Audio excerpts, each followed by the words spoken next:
Alright guys, today I wanted to make a video on the whole topic of debate in the World Cup being increased to 48 teams from the current 32 or 32 that it has been, well, ever since I've been watching the World Cup. I think it's been like that for a good 25-30 years now.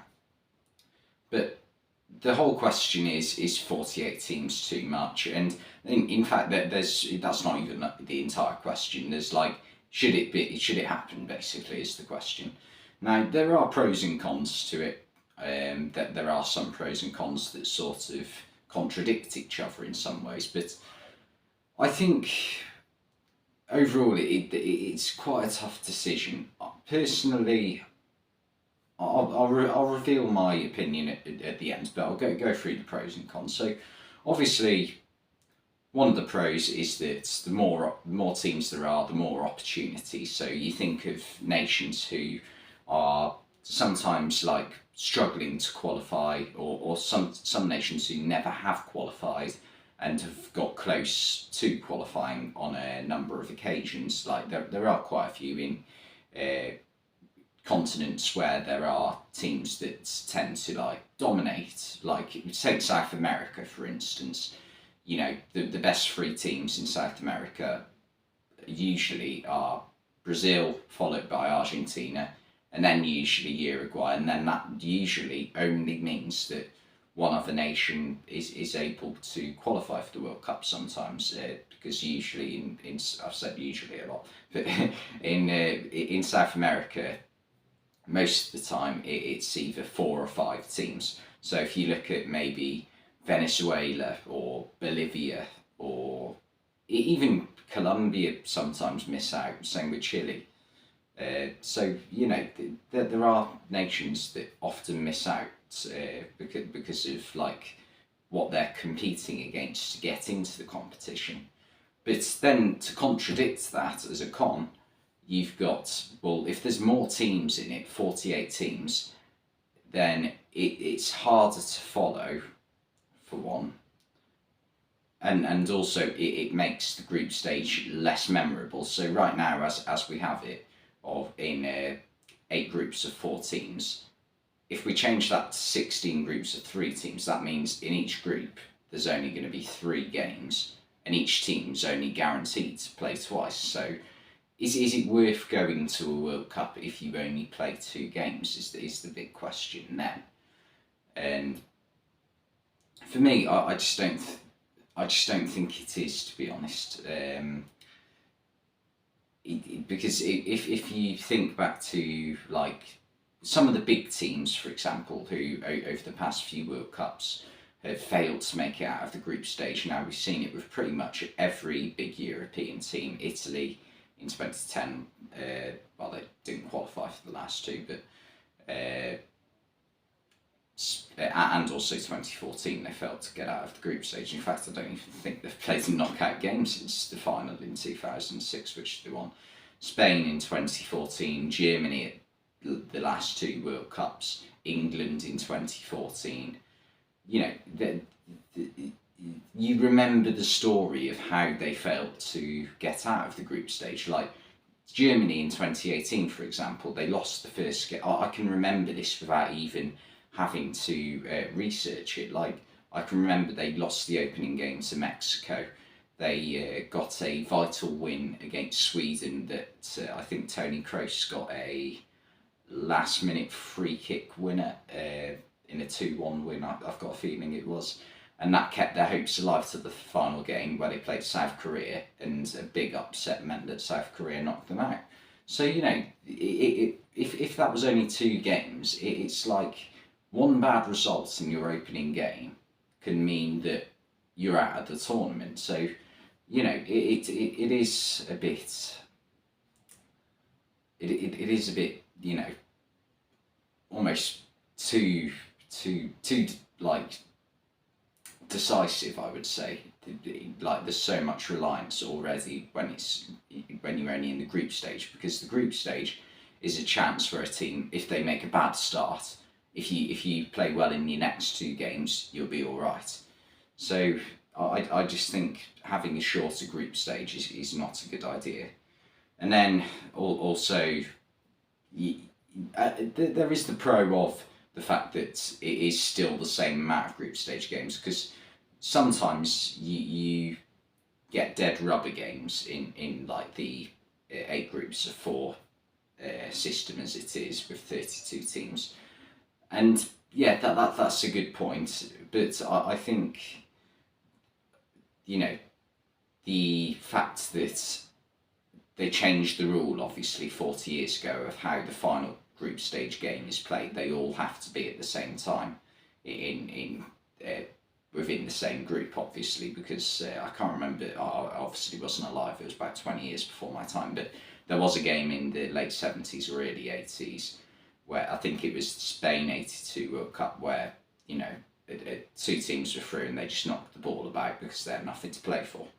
So, you know, with this, it does avoid dead rubber games. But I think when you look at the recent World Cup in Qatar, you look at how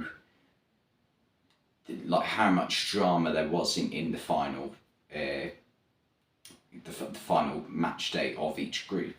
Well, I know that still one of the 2 of the groups were pretty uneventful on the final group game, but I think back to, I think it was Group E that had Spain, Germany, Costa Rica, and Japan, and there was one point with about 20 minutes to go where it was Costa Rica and Japan knocking out Spain and Germany, which was absolutely incredible. But obviously, Spain managed to.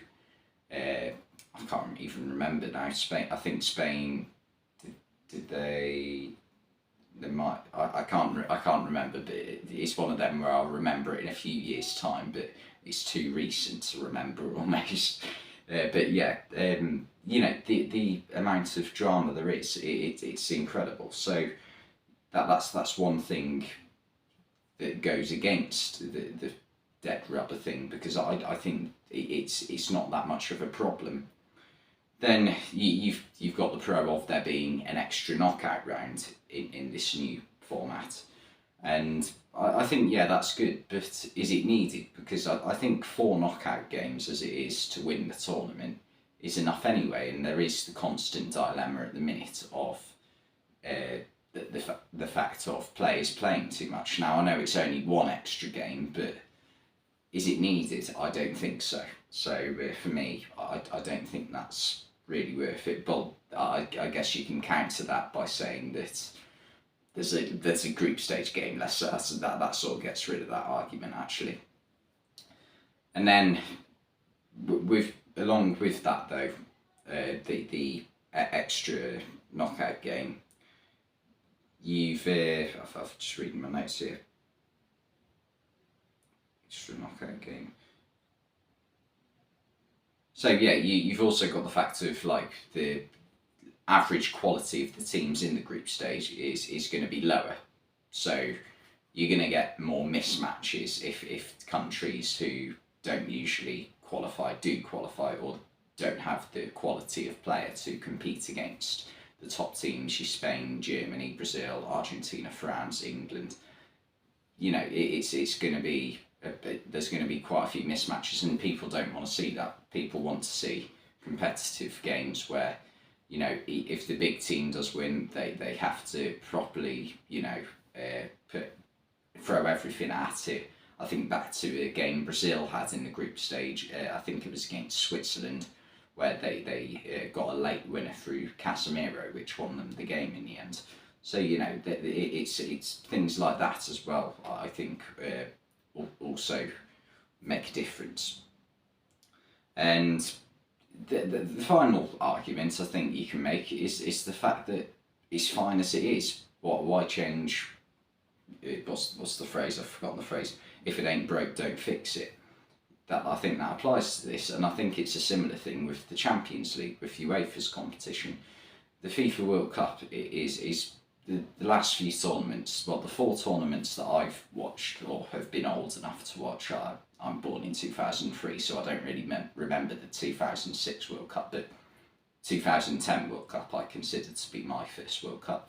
And every single one, I wouldn't say there's been one tournament that's not been, you know, dramatic, you know, bum on seats gripping. If that was a strange phrase, but you know what I'm trying to get at. Like they've all been brilliant to watch, even if there has been, you know, sort of controversies within them. Obviously, the Qatar World Cup and South Africa, especially Russia as well. Basically, yeah, Brazil's the only World Cup that wasn't ridiculously controversial off the pitch. So yeah, that's another problem. But I think, to be honest, I think just keep it as it is, because you never know what, like, there's things that will happen within a tournament when it's got a new format that people didn't see beforehand as well. So if it currently works, don't risk it is what I'd say, because yeah, there are a lot of things you can predict that will happen, but there will be one or two things that people don't account for when they make these changes that just are impossible to predict to happen, because you know, some things you have to test to know before you find out, really. But yeah, anyway, that's my thoughts on it. I think it's just good as it is, so just keep it, is my opinion. And I've heard something recently about how the Qatar World Cup, the success of it, has sort of maybe cast a shadow of doubt over the change to the 16-by-3 group format in the 2026 World Cup. But they're going to have to make their minds up soon, because obviously this impacts qualifying with the amount of teams that go into the tournament, the draw for it, how the playoffs are affected. So they're going to have to make their mind up within the next 18 months, I would imagine. But anyway, I'm interested to see what happens. I hope it stays the same, but even if it does change, it'll still be intriguing, and who knows, they might even go back to it if it fails. But anyway, thanks for watching this video, and I'll see you next time.